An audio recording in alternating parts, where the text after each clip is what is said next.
Ladies and gentlemen, and welcome to another episode of America in Black and White. Tonight we have a very special guest that's impacting his community in several different avenues, ventures, and impactful ways that he is influencing his community. Ladies and gentlemen, I want to tell you about our guest tonight, Mr. Victor Johnson. Victor is a highly rated inspirational and transformational speaker, youth advocate, business coach, real estate entrepreneur, and published author based out of Dallas-Fort Worth, Texas area. He is also the community outreach coordinator on the mortgage team for Prosperity Bank, where he develops strategies to create more homeowners in the Black communities of Texas and Oklahoma. Victor spent 17 years managing and developing dozens of leaders in call centers, leading team processes and relationships. At age 41, he began his rental property portfolio, and at age 44, he published his first book, Proven Pathways to Wealth and Happiness. Since then, Victor has impacted well over 250,000 lives throughout his stage appearance, his Mindset Monday post, and his YouTube channel, Create Your Future Self. He now has 8+ years of experience as a professional speaker, real estate entrepreneur, and business and real estate investing coach, having created dozens of successful real estate investors. Ladies and gentlemen, I give you Mr. Victor Johnson. Hello, Mr. Johnson. How are you, sir? Brother Charles King, good to hear from you, man. Thank you so much for having me on the show today. Well, I'm glad that you're here. Is there anything else you'd like our audience to know as we start this wonderful learning situation that you're about to dish out for us? No, I'm just thankful that you put together this podcast, America in Black and White. I mean, it doesn't get any better than that, because for us to address any of our historical challenges and obstacles, we got to confront them. And you have done a great job of putting on guests and different people and topics that can help us as a Black, as a white community, even non-Black or white, to understand how we're going to move forward in America. So I just thank you for the opportunity to join your platform today. Well, I thank you very much for being here. As we delve into this and looking at the many areas in which you have put yourself in, first of all, I want to know, with all those different things, how do you actually go out to the community, reach out to these people, and actually engage them and pull them into the things that you're doing? So, taking action, collaborating with a lot of different entities, whether that's churches, whether that's trade associations, whether that's other banks, lenders, community activists, you name it, schools, and just collaborating where we know that there's a need, where there's a gap. I'll reach out to them. Many times, especially now that I'm with the bank, in my community outreach role, my job is to literally go out and find opportunities to connect with people where we can provide education on how to position yourself better for home mortgages, to get approved for a home loan, to help figure out and understand the basics of banking. We collaborate with experts on credit, on lending and banking and investing. And really the whole thing is to share information to, a lot of times our gap comes from the lack of knowledge, right? I mean, there are the barriers that have happened historically, and there's still probably some out there now, but many of the obstacles that we face are just due to lack of knowledge. And, I'm in a position where I get access to a lot of good information. I've had experiences of my own and, overcoming my own personal credit challenges at one point in the low 500s, and going through the obstacles and steps to improve my credit, improve my budgeting, to build better relationships, and to develop myself personally so that I could get better jobs, better paying jobs. And then with that information, learning to invest in rental properties, building something that at some point will be a tremendous legacy that my kids and my family can look back on, but also community members. And I just enjoy, God gifted me with the ability to communicate and have influence. And I don't take that lightly. When you open your mouth, people are listening. And, I want to be credible. I want to be honest. I want to be authentic. and I want to have something that can add value. And so I just collaborate with anybody that's aligned with those things. So, as we're talking about the real estate part, tell me, how did you get to work with the community bank to create the program that you created, and what's been the impact of that? So the first part is how I got connected was, when you're consistent and you do the work that you're supposed to do, people notice, people pay attention to it, and opportunities will present themselves. And the good book says that your gift will make room for you. And probably a year ago, the bank decided that, as all banks, they had to do more to help our Black community from the lending perspective, not just with mortgages, but commercial and small business loans, even bank accounts. They had to do more in the places that they're chartered. And they call that your CRA requirement, the Community Reinvestment Act. Community Reinvestment Act requires that financial institutions must do enough work, whether that's through lending, through sponsorship, through volunteerism in the communities that they are chartered. And so the bank took a different approach, Prosperity Bank, and said, not only are we going to do those requirements, but we're going to build a team to ensure that we're not just showing up as a lender. Like, we really want to contribute. We want to, volunteer. We want to, make a difference in the community. And my name came up as somebody who was already doing that. And we got to this point where it was a good pairing for my talents and what they had going on. And, we're able to help a lot of people by, again, doing these different events. I'm part of a team of only 3 of us, and we cover the entire state of Texas and Oklahoma, over 280 banking centers. But it's 3 of us that run our community outreach team. And we have created a program called the Empowerment Series. And the Empowerment Series is 6 different financial literacy modules where we go over everything from the basics of banking, your FICO scoring and how that impacts your life, to the full home buyer perspective and process, to small business loans, and also for what we call condos and classes to educate, young adults on how they can become homeowners and investors in their early 20s, And so we're able to take this program and partner with Black churches and trade associations and different groups to educate the community. If people decide that we are a trustworthy and credible resource to get their lending from, that's all the better. But really, it's about making an impact positively. And we've seen a great response, just again, being consistent. And we're seeing people take the steps that they need to move the needle with their finances, with their, ability to purchase a home. Wow. That sounds like a whole lot, but It is. How is it that you 3 guys can cover 2 states like that? What's the plan? What was the strategy behind that whole thing? Right. So the strategy is to leverage the partnerships with our banking teams, right? So reaching out to the banking centers and make sure that they've already got the relationships with the customers that they're working with. They also know their landscape, their market better than we do, but we educate them on the ways that we're going to be a difference maker in the Black community, particularly. And, we got trust issues, especially when it comes to banks. So this is a slow roll. We're not just jumping out there, hey, come to us and get money. No, it's about, again, educating, building credibility, showing that we're truly authentic and we're there. And so we partner with the different banking center teams, the mortgage lenders in those areas, the other relationships that they may already have with Black chambers. Also, my director, she is out of the Houston market, and she's the executive committee chair on the housing committee for the NAACP. So she's already got the trust there, and we've been able to, leverage that partnership with their, I think it's over 100 chapters just in Texas alone.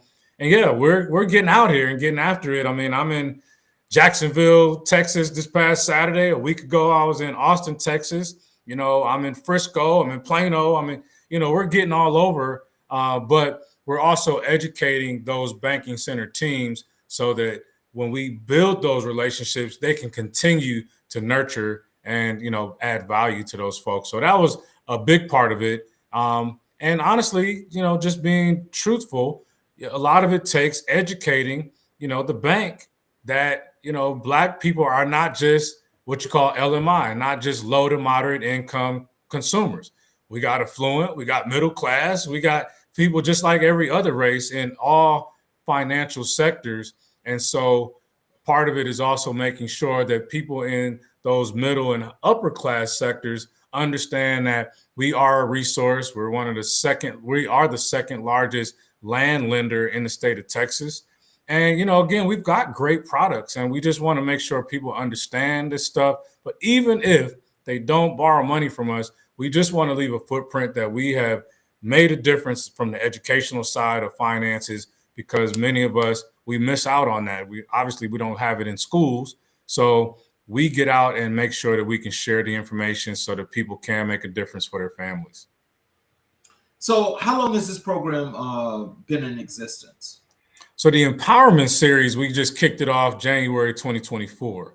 I've been with the bank since the summer of 2023.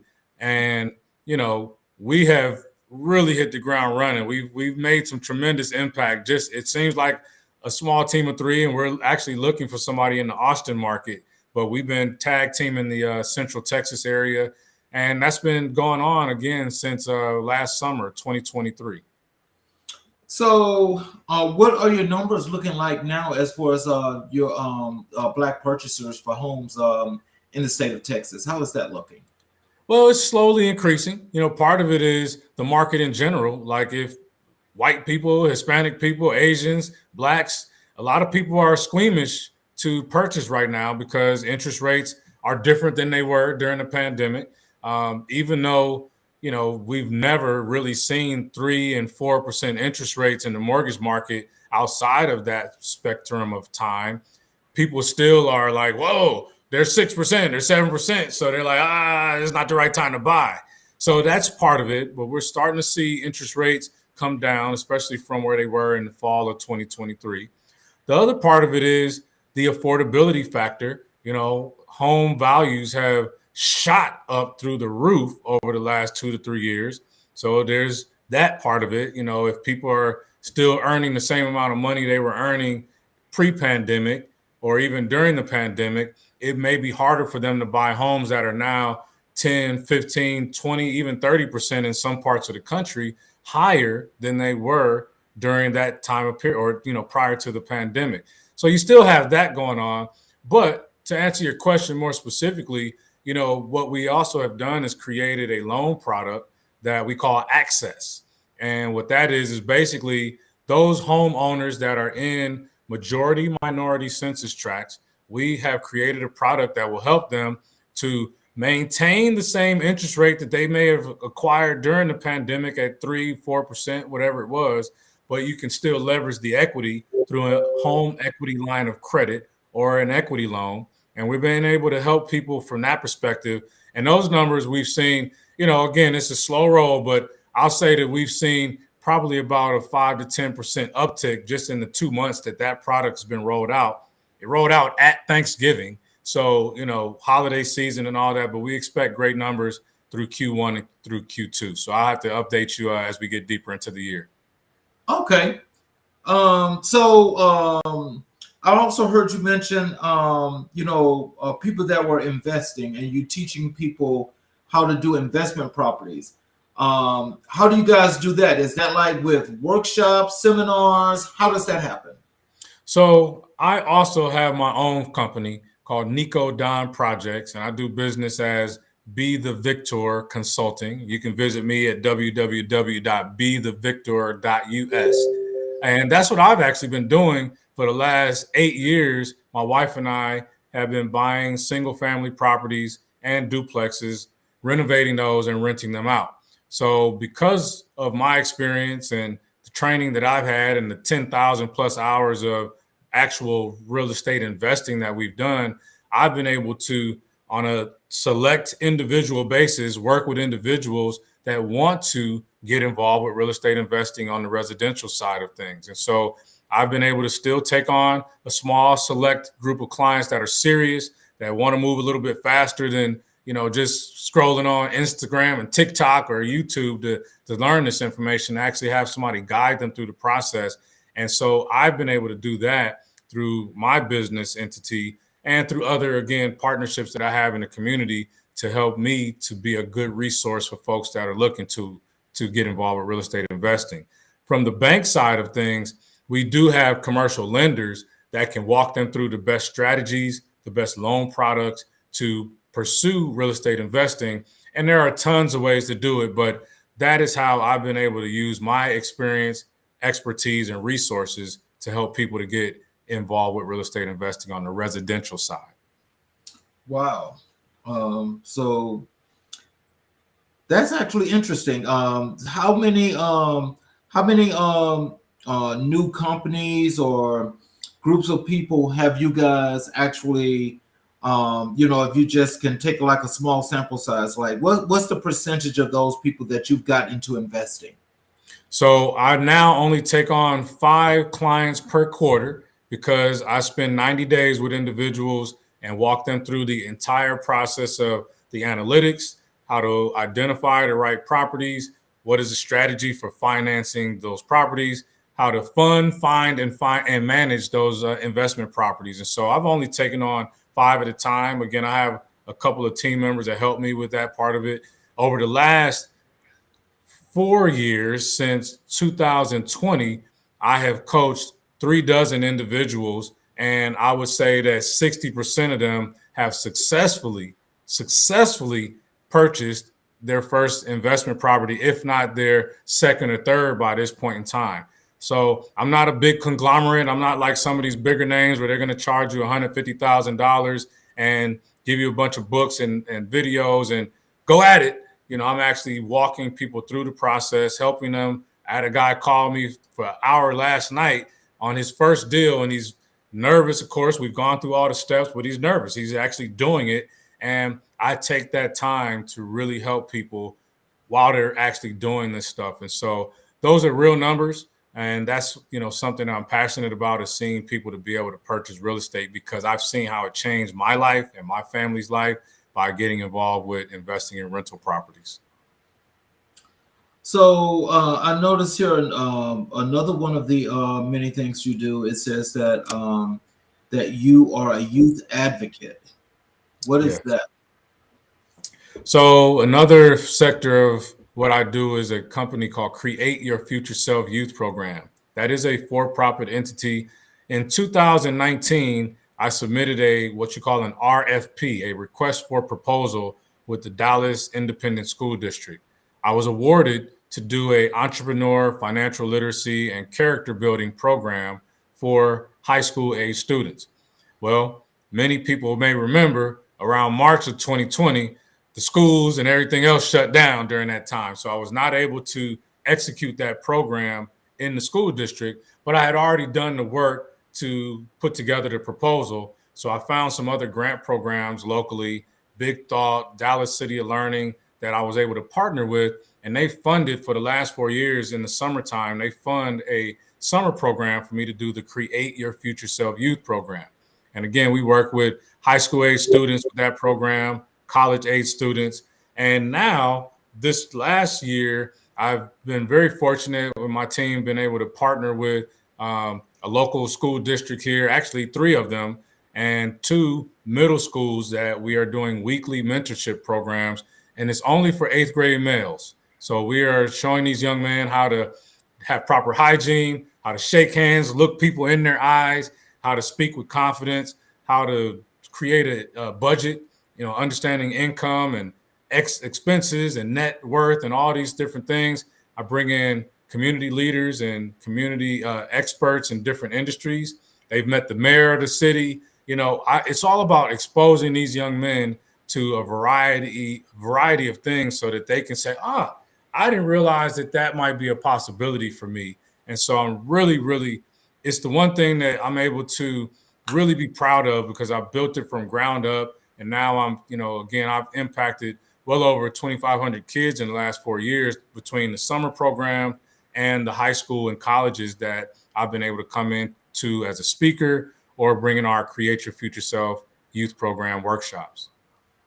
So, so in doing that with the youth, um, can you tell me, like, with these young men that you're working with your mentorship program, besides teaching them the things that you guys teach them, are you guys also leading and preparing them for life as they get to be older young men? I mean, and when I say that, I'm talking about like, do you teach them how to become entrepreneurs? Do you teach them how to dress in business attire?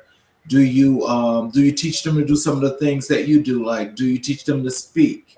You know, do you do any of those things? Absolutely. That is the premise of the program. It's a leadership program. So we're teaching them how, again, Right. to speak with confidence, shake hands. We have brought in different people from different industries to teach them how they got started in their business, understanding about how to do even an interview. One fun thing that I can share with you about the program, the middle school program, is that we did a session on how to do an interview, how to conduct themselves, how to wait to be seated until they ask you to sit down, shake hands, look people in the eye. They served as the interviewer and the interviewee. And we got feedback from a couple parents that said, "Oh my God, my son came home and shared with some of the things you guys talked to them about in that interview session during we call that program Pathfinders Leadership Program, the 8th grade male program."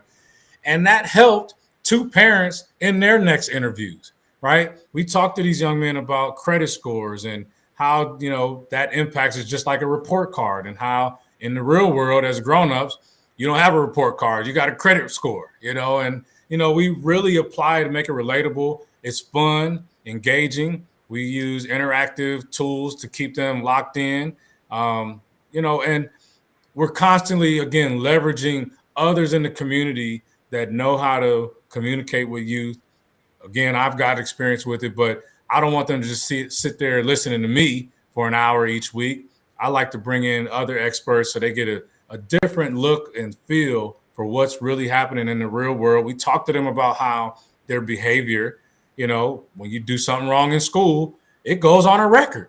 It goes on a record at the school, and that next step could lead to you having a record outside of school, right? And how, we know that, I don't teach 3rd grade in elementary school, but we know that if you're not reading by the 3rd grade, that you have about an 80% chance of going to jail when you grow up, right? So we want to share the hard facts with these young men so that they understand that, look, you might think it's all fun and games right now, but how you act has a direct impact on not only yourself, but others around you. And we call it Pathfinders because we want them to create their own pathway.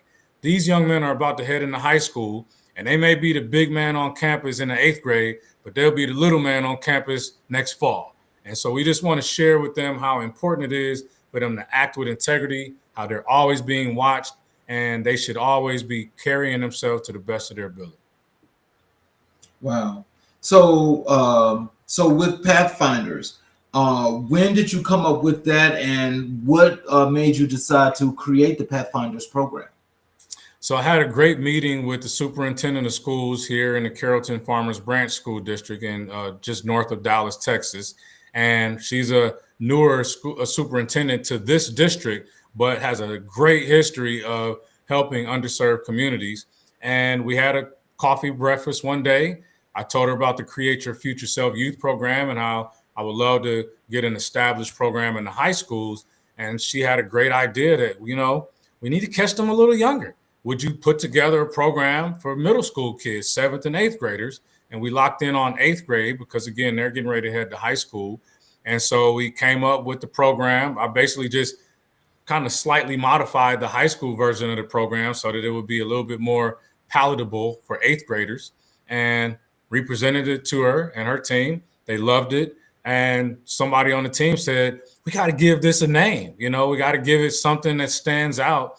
And I toyed around with a few names, but I really loved the Pathfinders name because, again, that is someone who creates their own path. We really want them to understand you don't have to follow behind what somebody else is doing, especially somebody doing foolishness and negativity. And so this school year, 2023-2024, is our inaugural year with the Pathfinders Leadership Program.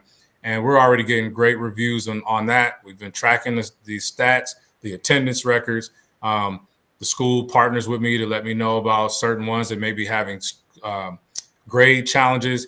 And we really want to be a solution. So we help them figure out ways in partnership with the school, with the coaches, with the parents to find ways to get these young men where they need to go. So let me ask you this. Do you have kids? I do. So with your kids, I mean, like, what is the difference in how you actually, I'm sure that you're teaching your kids the same thing. Man, my kids are grown. My kids are grown up. And that's why, man, I'm not ashamed to say it, brother. I'm 49 years old now. Soon to be 50. I have kids in their 20s. I got 2 grandbabies, a 2-year-old grandson, a 4-year-old granddaughter. And that's really why this program means so much to me, is because I wasn't always the sharpest father. I was about getting after that money and, getting out here and hustling to, keep the bills paid. And I may not have spent as much time as I should have with my kids when they were at the age of some of these young men that I'm coaching now. And it really gives me a sense of pride to be able to help impact these young men. Now, we have great conversations now, even as they're adults, and we're talking differently, though. It's not the same conversation we would talk to them about at 13 or 14 years old, right? And, hopefully now that I'm a little bit more sage and a little bit grayer on the chin, I can impart a little bit more wisdom for them to hopefully have them be, a little bit more impactful parent than I probably was at that age. Oh, man. Power to you. This is what happens. These are the good things that people need to know about. Yes, sir. Who was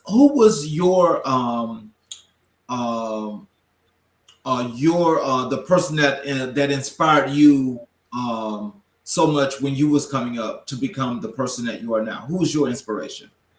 I give a lot of credit to quite a few people, so bear with me here. One, my mother, Valerie K. Lewis. She was, single mom her entire life. Well, she got married to a gentleman when I was 5 or 6 years old, but for the most part, she was, a single mom. My father was involved. He was involved financially and did some things there, but she would be the first person that I would say.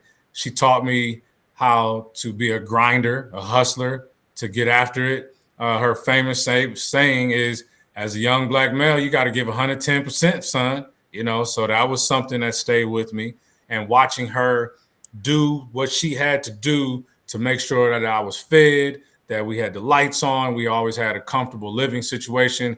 My mother hustled to make sure that I was in private schools. So I got, premium education compared to some of my peers, aside from her. My grandmother, Pearlie Mae, she's no longer with us, but Pearlie Mae was the woman that was a single mom for a good portion of her life as well. And she purchased a home in San Francisco, California in 1961 for about $21,000. She kept that home. She upgraded that home. She maintained that home and raised her kids and some of her grandkids in that home. And that home, 2007, before the first little boom, that house was worth $1.3 million from $21,000. So she taught me the importance of get some real estate, son, as soon as you can. Get some real estate, manage your money, always spend less than you earn. I didn't always listen, but I always had that lesson there. And she was always, critical about me reading and cleaning up after myself. So all of those matter. How you do a thing is how you do everything, right? So getting up, making my bed, I've been making my bed every day of my life since I was probably 5 years old, and those type of habits stick with you. As I got a little bit older, 15, 16, my dad, Ernest Victor Johnson, he was, is a very sound, highly intellectual man. He also was one of the original Black Panthers in the Oakland chapter, San Francisco chapter. My sisters were part of the first breakfast program that the Black Panthers put together. That they don't always talk about those good things that those groups put, but he was part of that. He was a postman, retired. He was an educator, retired. He still gives back to the community. So these are just family members. But I've always had mentors. Dr. Joseph Marshall out of San Francisco with the Omega Boys Club. He was a big factor in my teenage life. He introduced me to speaking, Charles. At 15, he used to throw me in front of my homeboys at the juvenile center and talk to them about, man, when you get out of here next week, man, come up to the boys club, man. They feed us. We play basketball, man. And of course, they always pour good knowledge into us. And to all of these people and so many others, we don't have time, but those are people that saw something in me before I saw something in myself. And they made sure that I stayed, even when I got just outside the guardrails. They had the bumpers right there, where they kind of nudged me right back into shape. And again, I'm just so blessed to have so many people, and I can't forget my beautiful wife, Latasha Johnson, who's the top-ranked realtor here in the Dallas-Fort Worth area. She got me cleaned up when I was out here acting crazy, and thought that I was the man and heavily egocentric. And she showed me how to be compassionate with my kids and how to, just do things a little bit more strategically. And so I'm a life learner, man. And I look at every person and everything as an opportunity to become better. And that's how I live my life. Wow. So, so why did you decide after, being put out front when you was a young teenager? Why did you decide to become a speaker? So great story. I told this at my Toastmasters speaking event one time. So because I was doing these juvenile center talks, I think it was like on Thursdays or something, and I did probably 5 or 6 of them, Dr. Marshall thought that I was doing pretty good, that I could speak with confidence, if nothing else. And I had a pretty good command of the English language, again, at 15, 16 years old. And then an opportunity came up where he sent us to a Black college tour that took us to Howard University, Norfolk and Hampton up in the DC, Virginia area. This was 1990. Okay. So I had an opportunity to speak in front of the National Black Caucus that particular weekend. And I just remember, it's hundreds of Black delegates, and I don't even know who was in the room. I wish I could go back and see who was in that room. I'm sure there was some pretty heavy hitters in there, but I gave a very short speech, and I think maybe I was nervous because when I first got up to the podium, I was very hoarse and could barely get the grasp of my tone and everything. And I saw this, Black lady walk down the aisle and set a little hot cup of tea on the podium, took a couple sips. I was good, and I gave my speech that I had thought about and prepared. And all I remember is ending it with, I just want to be impactful like people like Sojourner Truth, Malcolm X, Martin Luther King, like myself. And when I said that room erupted and I was locked in, Charles. I said, I want to be a speaker. that got me locked in, man. And I just always have, worked on my craft and spoke at every opportunity I can. I picked up more words and just continue to be, a learner, Wow. So how does speaking coincide with you being an author? Oh, man. So I released my book, Proven Pathways to Wealth and Happiness, back in December of 2018. And again, it's about my journey of improving my credit score and improving myself and getting better jobs, and then taking that increased income and investing into rental properties. So it's kind of a mindset journey, the book itself. And so when you release a book, well, people want you to talk about the book. And so I got a few invites from the colleges locally. Hey, would you come out and talk to our, male achievement group at Dallas College? Or, just different people invite you out. And again, that was really something I was very serious about doing on a professional level. Like, I really want to be a paid speaker. That's kind of what I looked at. And I said, well, the book is a great way to introduce me to the world. And people started calling me to come out, and just so happens I'm a pretty effective speaker. And so, that has allowed me is put me in rooms that I otherwise may not have been able to get into. Um, and one thing I'll tell your listeners, you truly are worthy of whatever your gift is. Like, you got to really step into it, and don't be so afraid that people are going to judge you. They're going to judge you anyway, whether you're good or bad. So just go do it. Do what you got to do. And as I started getting out and doing more, started meeting more people, and I got a lot to talk about. I bring a lot of value because I'm constantly reading and researching and living and trying and failing and losing and winning. And all these things have given me enough ammo to get out here and be a great speaker. And so now I have an opportunity. I've been, full-time entrepreneur, employed entrepreneur. So a lot of entrepreneur groups will call me out and they'll pay me to come speak to their room of folks to lead them with true value, actionable items that they can walk away with and apply to their life right then and there. And so that has helped me to expand my speaking career. Tell me, how does it feel to impact lives the way you have? It really is a blessing, man. I couldn't have imagined it happening this way. It's one of the things that I say is that I just would love to leave more than I take from this earth before I leave. And, I get an opportunity now, especially now with the bank. I'm doing a speaking event 4 or 5 times a week, just even through the bank, or whether it's platforms like this. And, what really makes me feel good is when somebody reaches back out and says, hey, man, something you told me at that speech 2 years ago caused me to take action on something, and now I'm doing this. Or even better, I've not only done this, but I've been able to help several other people from that. Like, it's that gift that keeps on giving. And, it's just a great feeling, man. And I'm just so blessed and thankful to be in this situation. I wake up every single morning thanking God that I have this opportunity to have an influence, to make a positive impact. And again, I don't take it for granted. I don't want to ever misguide people. So I always want to make sure I'm just speaking from real life truth and things that I've lived myself. It's a great feeling. It really is. So, I guess to make it a whole lot more personal, do you feel like you are impacting lives? I know I'm impacting lives. You know it. I know it.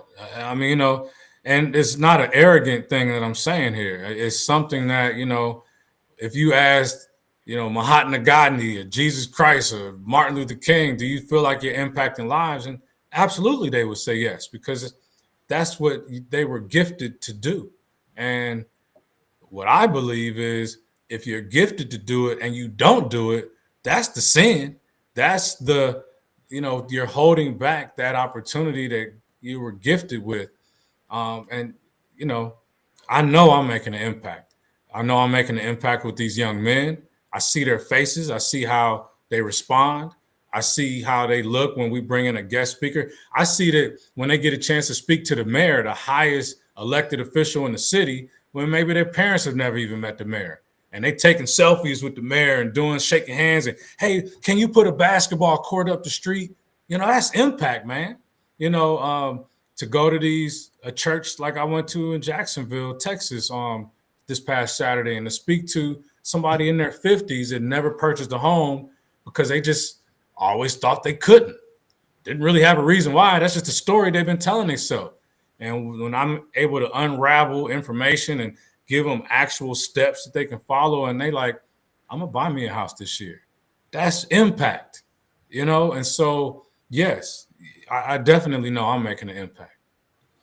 So, how do you feel that well, what plans are you working on? What projects are you working on that's developed, that's going to be helping your communities develop that much more and have to help them to come from the impoverished levels? Well, one, the empowerment series, because again, we're bringing in experts from the bank, from the industries to teach them about the basics of banking, which it seems so simple, but it's not easy. right? Things can be simple as 1, 2, 3, but being consistent with 1, 2, 3 is the hard part. So bringing in these experts, I don't know how many people we're going to impact with that program, but we're getting after it. I mean, I've done 3 empowerment series events in the last week, and we're doing 3 to 4 a week, and it's all of us doing it, right? So that's one way that we're going to make a difference. I'm also still actively involved as just a community leader. I'm on the neighborhood advisory committee for the city of Carrollton, which is a role that it's only 9 of us, and there's something known as the Community Development Block Grant, CDBG, where the government issues out a certain amount of money to help low to moderate income families, and that money goes from the government to the state to the county, and county to the city.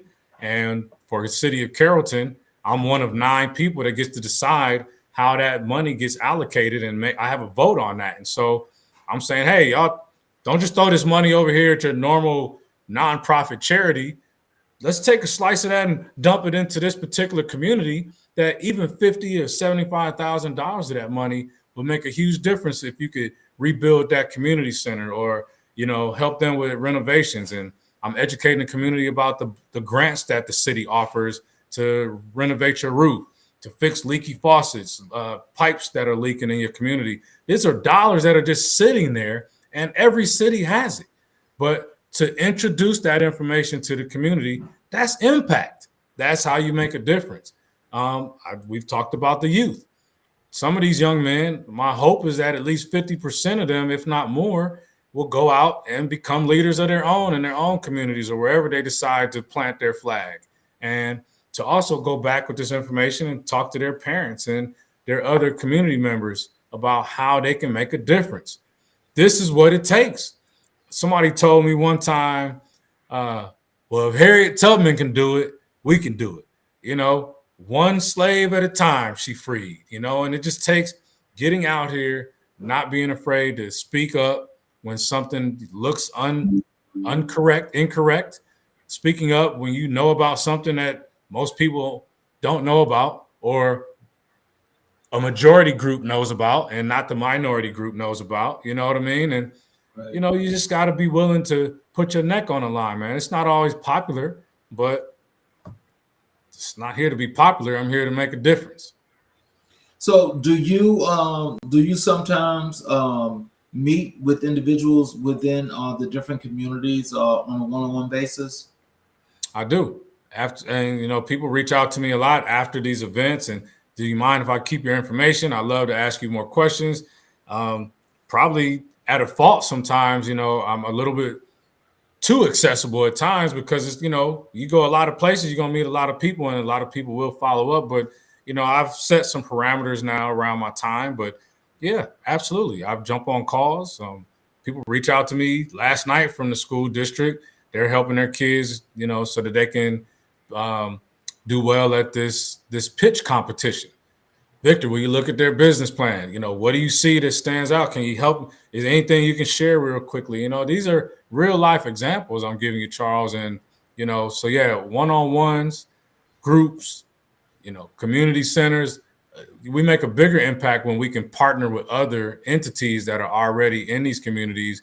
And we sponsored a couple Christmas events where we help over 100 families get Christmas gifts, just by, a couple $1,000s for the bank is really nothing, but to those families, that's huge. You know what I'm saying? And so it's really just about not taking advantage of things, but leveraging the resources you have to make sure that everybody wins.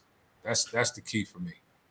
Tell me about these partnerships. I mean, like, are there criteria, or do they kind of like just go as people like want to do these things?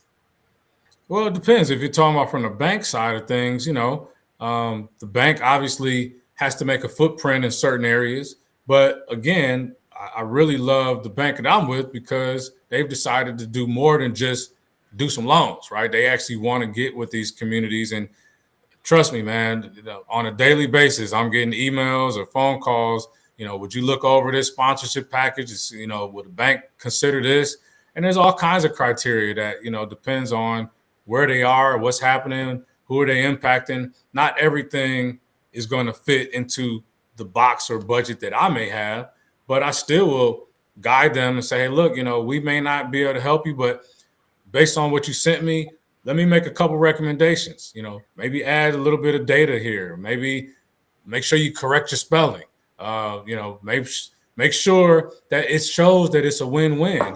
People always want to say, well, the bank's got the money, but they ain't got to give the money, right? So sometimes it's just about positioning yourself better too. You can't just expect people to just give you anything. How are you willing to help the bank? How are you willing to show that the dollars that you do get are not going to stay stuck in a little group, in a little corner?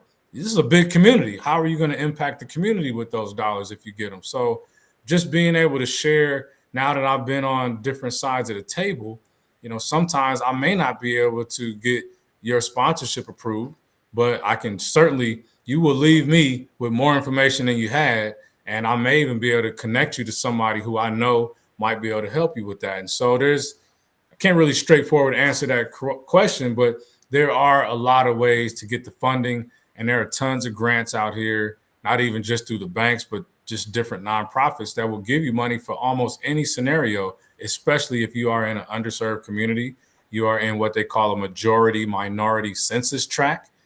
There's ways to go and look up the uscensus.gov and look up where your city or your event is being held and get the numbers, present those numbers to the financial institution. And, they probably got to do something in those communities. So maybe they can make a donation if it aligns with what your event is and what they're looking to accomplish.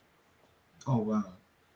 So it seems like you guys are actually building Texas out as large as it is already. So Yeah, we're doing our part. I don't know how much more that could be, but hey, that's a lot. So how do the mentors that work with you when you're doing the mentoring and so forth? How do you pick your mentors that help you out? Thank you so much for asking that question, because that is exactly where I'm at right now, is adding more mentors to the program, really vetting them out. So, I am part of a nonprofit organization also called King's Accountability Group.org. King's Accountability Group is a 501c3 based out of California. Some brothers that I've, connected with and I grew up in California. So a couple of those guys are guys that I was already connected with over time. We started out as just a Sunday accountability call. A couple of years ago, we decided, and we're up to like 50 members, and guys are in all kinds of parts of the country. Let's start a 501c3. So we started that. That organization, we are big on gratitude and mantras and holding each other accountable to our goals and setting our what are our SMART goals for the upcoming week? What are the wins that we had the past week? It's just a safe place for men to share and grow with each other. And so part of the criteria for the mentors that I'm looking at, especially for the men, for the Pathfinders group, is I want them to become at least involved with that organization, where they can at least be on there for 3 calls before there is a membership for that, an annual membership, but we provide tons of resources there. So that's one of the criteria that I look at. Obviously, a clean background where they have not had any issues with children is a huge one, or even felonies, because the school districts won't allow for that. That's another criteria. And then having a desire not just to be a speaker or to try to make some money somewhere, but to actually want to make an impact on these young folks, right? So those are, a lot of it is just feeling people out, see what their energy is, take a look at what they've been doing, and are they consistent, or are they just trying to, get a gig? You know what I'm saying? And so I am building that out now, where we can add some mentors to the Pathfinders program here in the Dallas, Texas area. But this program, we want to expand it to Texas and then expand it out further than that, again, through some strategic partnerships. But those are the initial criteria that I'm looking for. So, but with that being said, I mean, like the ones that you have now, did you vet them fully to the point of where you're going now, that they had to really get through this tough test before they were able to do this? So I only got 2, because we just kicked off the Pathfinders program this year. So the 2 that we got, yes, we did. They followed that same format, and I'm I'm building that out so that, again, we can attract more that want to be that. Now, there are people who get involved and come in as a guest facilitator or a guest speaker. They don't necessarily have to go through that. They do have to follow the district's background check, criteria, which is, they're going to gather some personal information, run that against the database, and if something comes back, they're not going to be able to come in. But everybody we've had that asked about doing it and that I wanted to bring in, they've all passed that background check. And so those people, they're not actual mentors from our program, but they may be a mentor for a day or, something along those lines. So those folks have had to pass the background check. Oh, wow. So in staying out there in the Southwest, can you tell me why Oklahoma instead of Arkansas? That's a great question. That the bank is a regional bank, so they have been in the Texas and Oklahoma area. I don't think at this time that they have plans to expand out to Arkansas. They have a huge footprint of over 280 banking centers between the two states. This bank is one of the top 10 in this region and top 25 nationally. Over $40 billion portfolio. And they have acquired some other banks over the time. And so that's the footprint that they've chosen. They know this market, they know this region, and they've been successful with what they're doing. I have to get back to you on why they haven't selected Arkansas yet, but they are a Texas and Oklahoma bank. Okay. Well, sorry to disappoint you. No, actually, no, that's interesting. The reason why I asked that question is I know that Arkansas and Texas are just so much more closer, just like Texas and Louisiana are. But Oklahoma, even though it's close, it's like further away than those two places. That's why I asked that question. Good point. Yeah, that is a good question. I think it's really related because this bank has done tremendous with land and farm. And so those two states have a great footprint of that. And I think that was kind of the strategy, but I don't know. Okay. Well, so in closing, can you tell our guests how is it that they're going to be able to make a connection with you if they got questions, things of that nature that they want to get in touch with you? How can they do that? They got to visit the website, www.bethevictor.us. Bethevictor.us. Be the victor in your life. Be the victor in your finances. Be the victor in your business, in your health, in your marriage. Bethevictor.us. They can follow me on LinkedIn at Victor V. Johnson, middle initial V, Johnson on LinkedIn. I do a great segment every Monday called Mindset Monday, just tips and guidance on how to get your mind right and to get excited about Mondays again. Monday don't have to be such a humdrum day. It's a day that kicks off your week. So we give them a lot of guidance there. They can definitely subscribe. Please subscribe to the YouTube channel, Create Your Future Self. So YouTube at Create Your Future Self. I have over 200 and something videos on there, everything from budgeting to credit to inspiration to motivation to home purchasing to investing, lots to health tips. So all of that's in there. So those are ways that they can connect with me for sure.